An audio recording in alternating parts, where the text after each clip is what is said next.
So the other night, DZ and I took some table 500 decks from Farfa, and we decided to have a little duel between two of them. Can I send you something from table 500?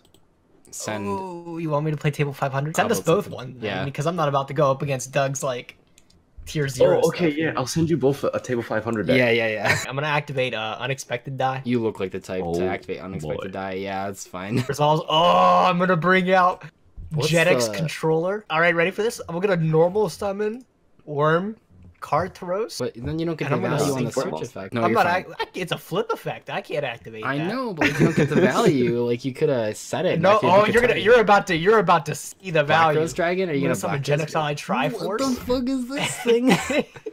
Read its light effect. Oh, it's. Once per turn, you can such one might. Oh my god! Wait, that's not even that bad. It didn't go well. Oh, I'm gonna message you in Discord. I feel so bad for you. Gage, take 200 more before you do anything else. You don't even know what this set card is. Oh, it's the Spook City. Am I muted? Gage, you take 200 damage. Wait, I don't even know if I can activate this card now because I messed up. If you drew the meteorite, I did. That's my face down card. Oh my god! Do you have Can I activate it? No, you don't have a face down card. Why did I normal summon Falco? Take some fuck, then some shit, then some fuck, then some shit. You got a fuck shit stack, a fuck shit. What's up, my Nimrods? It's Gage coming back at you guys again with another dose of that fresh, never frozen Yu-Gi-Oh content. I'm 1,000,000,000% thankful that you guys would spend just a couple minutes with me here today. So as the stakes were set for the table 500 duel, the loser had to in fact make a video on why the opposing deck was broken. And you know what? Despite the fact that I got my balls rocked in a table 500 mirror match, kind of, I decided to take a step back and actually look at the Amazonas support that we got rather recently, because truth be told, I heard about the Amazonas support and I was like, fuck it, that shit ain't good anyways. And for the most part, my assumption was definitely 100% correct. But actually taking a look back at the cards, I think I could actually develop a pretty interesting discussion talking about these Amazonas cards, because genuinely, actually, almost all the new support is really good. Amazonas first debuted way back in the day of Yu-Gi-Oh! This deck is definitely older than time, and when it was first released, it did absolutely nothing. It's garbage. And still definitely is garbage today.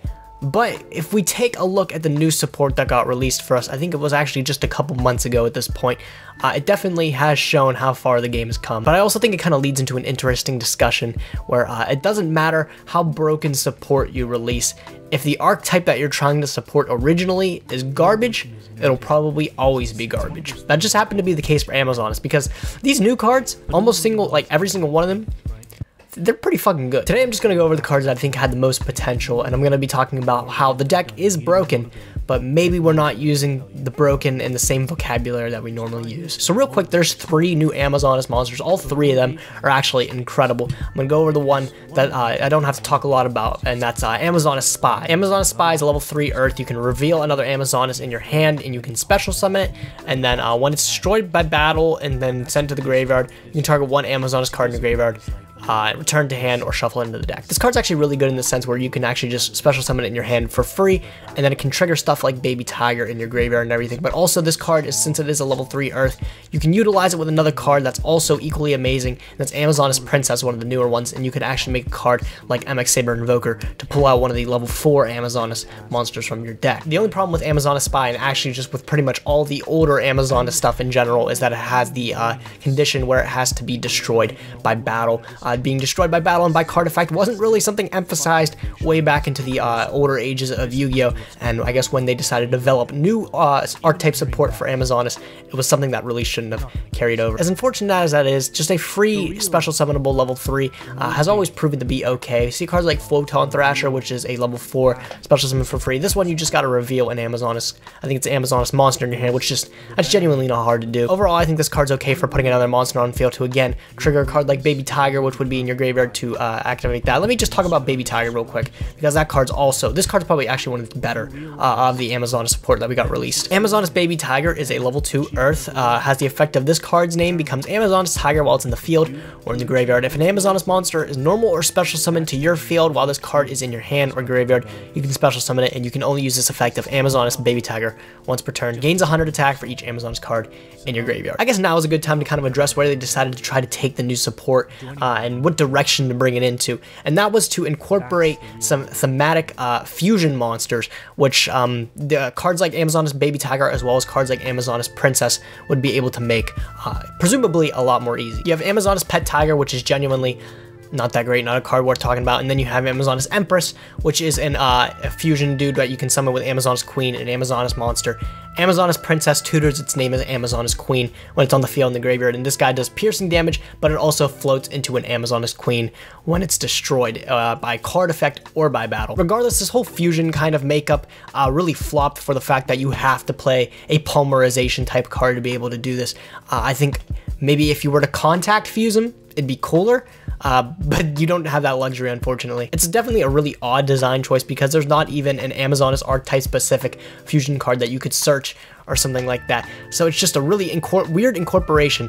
But the good thing is that Amazoness Princess and Amazoness Baby Tiger, they are good cards standalone. Baby Tiger's amazing for the fact that you can bring it from your graveyard. The only problem, the only gripe I have with this card is that it is a strict once per turn, once per copy, not once per copy of the card, but strict once per turn. Saying that, it'd probably be absolutely insane if you're able to dump 3 Tigers in your graveyard, summon an Amazoness, and just bring them all back out. That'd be pretty fucking cool. But yeah, I can see where that'd be a little bit insane. But it's also just kind of neat because this card actually never goes away. You can play 1 copy, and once you get it into your graveyard, you're able to continuously bring it back. It doesn't get banished by its own effect or something like that, where most other effects you would see where it recurs itself from the graveyard, it would, once it leaves the field, it would get banished. Baby Tiger doesn't do that, and that's pretty good. And then the last monster support card is Amazoness Princess, where its name becomes Amazoness Queen while it's in the field or in the graveyard. This card's normal or special summon. You can add 1 Amazoness spell or trap from your deck to your hand, and you can only use that effect once per turn. And when this card declares an attack, you can send 1 other card from your hand to the field to the graveyard, special summon 1 Amazoness monster from your deck in defense position, except Amazoness Princess. This card's absolutely incredible for the archetype. The fact that it's searchable by Rhoda, it's a level 3, so it pairs with Spy rather well if you want to use it to actually make MX Saber Invoker to pull out a different guy. And also, it's just a Stratos for a spell or trap. Even on top of that, when it declares an attack, you can special summon any Amazoness card from your deck by sending a card from your hand to the graveyard. That's pretty crazy. That's good. This card does a lot on its own. And now I'm saying all this, it might not seem totally relevant that Amazoness Princess can search a spell or trap, because what are you searching? Well, there's a new spell card that's actually 100% incredible, and that is Amazoness Call. Amazoness Call reads, take 1 Amazoness card from your deck except Amazoness Call, either add it to your hand or send it to your graveyard. During your main phase, you can banish this card from your graveyard, then target 1 Amazoness monster you control. This turn, that monster can attack all monsters your opponent controls once each, and other monsters you control cannot attack. You can only activate 1 Amazoness Call per turn. So this is easily the instant pair with Amazoness Princess. You just go Princess into Call, activate Call to tutor anything else. But then also it's a 1-card combo on its own because you can banish it and make Amazoness Princess declare as many attacks as you want in that turn. Which is crazy because, as we said, Amazoness Princess can special summon anything from the deck. Kind of sucks that they're not able to attack, but you're able to special summon a shitload of monsters for essentially free. That's all fine and dandy, everything. But we got to get into the reason that this deck is broken. And I'm using broken in the vernacular where we're saying broken as in the deck is just beyond repair. It's really neat to try to breathe life into an old archetype, a classic Yu-Gi-Oh archetype, and try to make it good. But Amazoness is an archetype that was designed just so early on in the game that the mechanics have definitely breezed by it. And really none of the Amazoness monsters have stood the test of time. None of them have aged well. The only one that has actually aged well is one that really doesn't even fit with the Amazoness archetype. That's Amazoness Archer, and it's been because it can facilitate some FTKs with MX Saber Invoker. You've seen it with the Infernity FTK when Lynx were first introduced. I think that's the extent of Amazonesses have ever been played. And you have a lot of great new standalone support cards, but it's nothing you can make a deck out of because they all focus on bringing other Amazoness cards from your deck and summoning, but there's just genuinely nothing that strong that you're going to bring out. But using Amazoness Princess's effect to bring something like Baby Tiger out seems like a waste, where if we had something like, I don't know, Gravekeeper Oracle or a card like it for Amazoness Princess into a Gravekeeper Oracle-esque card sounds pretty insane, because that's a big dude that actually does something that you summoned for free from your deck. That sounds crazy, but there's just no opportunities for that like Amazoness. So yes, Amazoness is in fact broken, but it's broken in a different sense where this deck will just never be good. I don't even think we can pump a card into this that would make it good. If it got its own fusion spell, I still don't think this archetype would do shit. And that's a shame when you introduce literally 4 extremely incredible support cards. Call, Baby Pet Tiger, Spy, and what was the last one? Princess. Those cards are all actually, I'd say, incredible. But support cards are just that.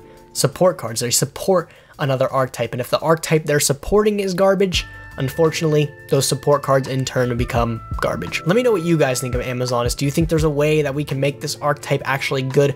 Or do you think like I think, and they're just destined to be terrible no matter how much we try to pump into them? Amazoness Chainmaster will always be a bad card. I wish it wasn't, but that's just the way it is, kiddos. That's all, folks. If you guys liked the video, be sure to like the video, thumbs up the video, how much percent you enjoyed the video. If you did like the video, please do consider subscribing to my channel. I'm uploading regularly. It feels pretty damn good. That being said, I hope you guys enjoyed the video. Be sure to like, comment, and subscribe. I'll catch you guys next time. Thanks for watching, guys. Nim signing out.